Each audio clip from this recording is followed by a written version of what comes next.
Ya, pemirsa, Hizbullah menegaskan tidak akan menyerah terhadap Israel meski terus diserang. Sekretaris Jenderal Hizbullah, Naim Qassem, menyatakan seluruh anggota Hizbullah siap mati demi berperang melawan Israel.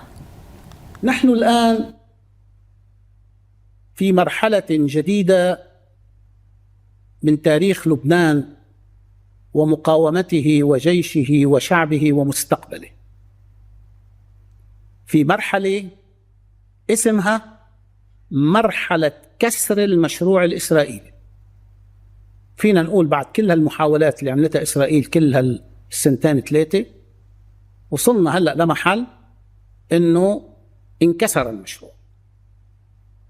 مش معناتها إنه ما حيحاولوا بعد، مش معناتها إنه ما حيصير في مراحل أخرى، بس في مشروع كبير كان اسمه إنهاء حزب الله عسكريا وسياسيا وثقافيا واجتماعيا وبشريا، وإلغاء وجوده ووجود كل اللي معه على طريق إسرائيل الكبرى. هذا المشروع انكسر، يعني هلأ بدهم فترة طويلة من الزمن ليرجعوا يشتغلوا، بيقدروا ما بيقدروا خلوا يجربوا حظهم، لكن عم بقول نحن في مرحلة كسر المشروع الإسرائيلي. دور الميدان هو الأساس، يعني لو لم تكن المقاومة في الميدان ولو لم يكن الشباب الأسطوري الاستشهادي العظيم الذي ملأ الدنيا بنموذجه الراقي المستعد للتضحية بالنفس والمال وإراقة الدماء وخسارة البيوت والأهل وكل شيء فقط من أجل أن يبقى واقفا يمنع الاحتلال من أن يحقق أهدافه، لو ما كان هدول موجودين بالميدان ما كنا. Kita beralih ke informasi lainnya, pemirsa. Di tengah upaya perdamaian antara Iran dan Amerika Serikat, Israel terus membombardir Lebanon Selatan. 2 orang tewas akibat serangan ini.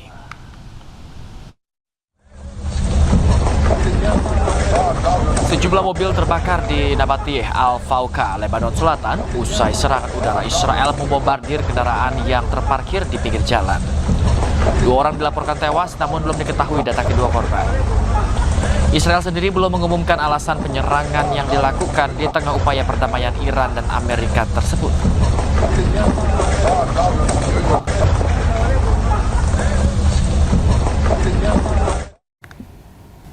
Pemirsa, warga Lebanon Selatan yang mengungsi kembali ke wilayahnya masing-masing setelah Amerika Serikat Iran sepakat gencatan senjata. Jalan-jalan menuju Lebanon Selatan mengalami kemacetan panjang oleh ratusan mobil yang dikendarai warga untuk kembali ke rumah mereka. Sebelumnya warga mengungsi sejak Israel membombardir kawasan Lebanon Selatan dalam pusaran perang Amerika Serikat Iran. Kendati menyambut gembira adanya gencatan senjata, warga Lebanon mengasingkan gencatan senjata dapat berjalan lama.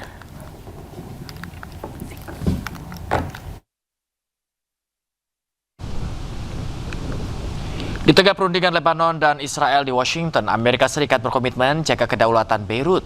Sementara itu, isu dukungan Iran terhadap Hizbullah akan dibahas dalam agenda terpisah.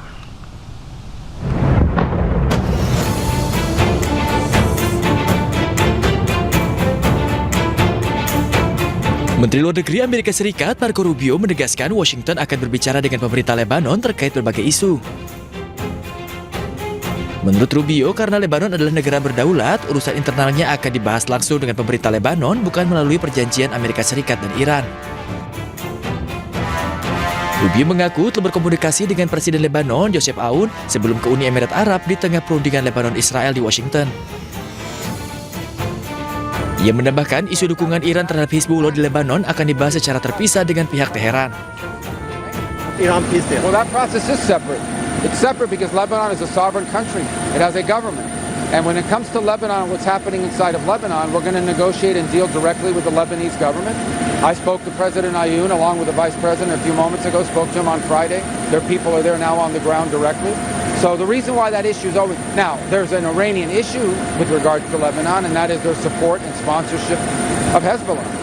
And so that factor will be discussed as part of our conversations with the Iranians. But as far as the future of Lebanon belongs to the Lebanese people through their sovereign elected government. Saat ini Lebanon dan Israel telah menjalani perundingan baru di Washington pada 23 hingga 25 Juni. Perundingan tersebut dilakukan untuk mencari solusi atas sejumlah konflik kedua negara.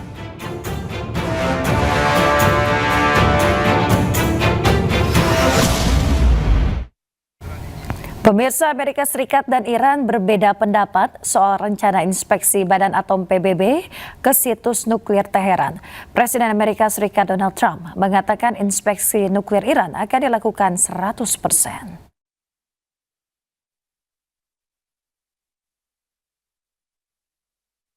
به سوی شما نواخته می شود.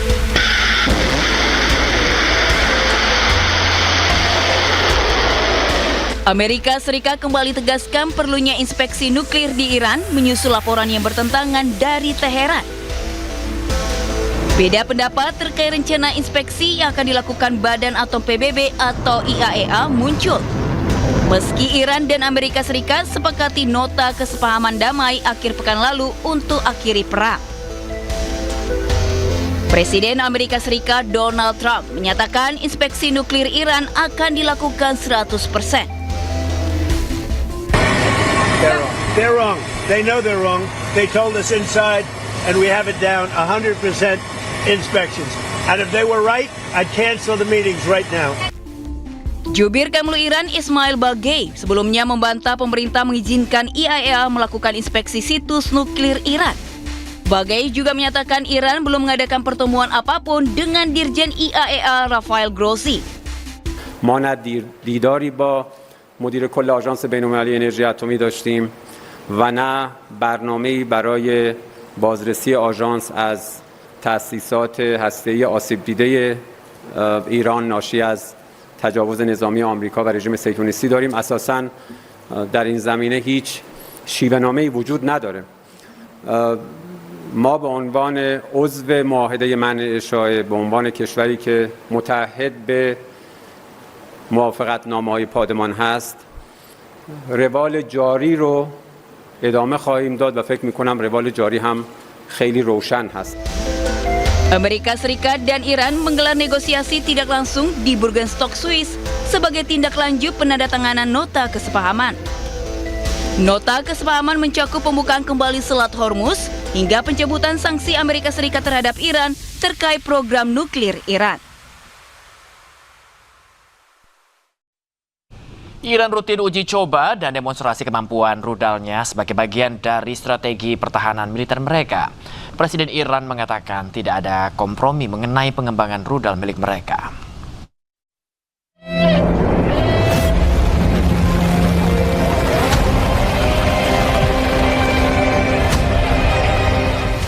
Iran secara rutin terus melakukan uji coba dan demonstrasi kemampuan rudalnya sebagai bagian dari strategi pertahanan militer mereka. Presiden Iran Masoud Pezeshkian juga membela program rudal Teheran selama konferensi pers bersama dengan Perdana Menteri Pakistan Muhammad Shehbaz Sharif di Islamabad pada hari Selasa. Pezeshkian mendukung posisi Sharif bahwa nota kesepahaman yang ditandatangani antara Washington dan Teheran tidak menyebutkan rudal balistik. تفاهمنامه‌ای که داشتیم وجود نداره و هیچ وقت وجود نخواهد داشت. اگر ما موشکامون که برای دفاع از خودمون بود نبود، اسرائیل ایران رو و آمریکا ایران رو مثل غزه شخم می‌زدن و به پیر و جوان رحم نمی‌کردن. اینا از حقوق بشر دم می‌زنن. دروغ بزرگی است. و اگر ما نمیتونستیم از خودمون دفاع کنیم، قطعاً کشور ما رو اینا رحم نمی‌کردن و قدرت ما رو نابود می‌کردن. در نتیجه هیچ وقت هیچگاه در مقابل توان دفاعی خودمون با هیچ کس گفتگو نخواهیم کرد. Sebelumnya, Perdana Menteri Pakistan Muhammad Shehbaz Sharif dalam konferensi pers bersama dengan Presiden Iran Masoud Pezeshkian di Islamabad pada hari Selasa mengatakan bahwa nota kesepahaman yang ditandatangani antara Washington dan Teheran tidak memuat referensi apapun tentang rudal balistik. This MOU does not mention about ballistic missiles. It was never on the table. It was never on the agenda. And Iran side never wanted to even discuss about it. So I want to make it abundantly clear that ballistic missiles, and of course, they cannot be double standards, two standards, that some countries can have ballistic missiles and Iran should. The MOU, which has been signed by me as a mediator, does not mention about ballistic missiles at all. Di sisi lain, Wapres AS sempat mengeluarkan pernyataan bahwa dalam MOU, Iran dibatasi untuk mengembangkan kemampuan rudal yang bisa mengancam negara lain. Namun kini hal ini dengan tegas dibantah oleh Iran maupun mediator Pakistan. Anda kembali di News Pagi pemirsa. Serangan Israel menghantam Gaza Utara serta tenda-tenda pengungsi warga Palestina di kota Gaza. Ya, selain membuat pengungsi kehilangan tempat tinggal pemirsa, serangan juga menghancurkan besar. Hasbunallah wa ni'mal wakil. Khairan min inna lillahi wa inna ilaihi raji'un. Hasbiyallah wa anta ni'mal wakil. Seorang ibu dan anak-anak meratapi kesedihan usai pasukan Israel membombardir tenda yang menampung keluarga pengungsi di Sheikh Eileen, barat daya kota Gaza. Akibat serangan ini, dirinya dan pengungsi lain harus kehilangan tempat tinggal satu-satunya yang tersisa setelah rumah-rumah mereka hancur.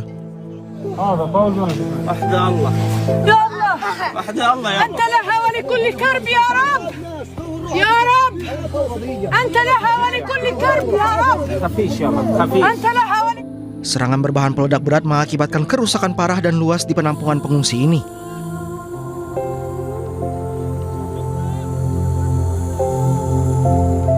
Rekaman lainnya menunjukkan momen pertama setelah serangan Israel menargetkan daerah Al-Atatra di Beit Lahia, utara jalur Gaza. Serangan-serangan ini terjadi saat Israel melanjutkan kampanye militernya di seluruh jalur Gaza.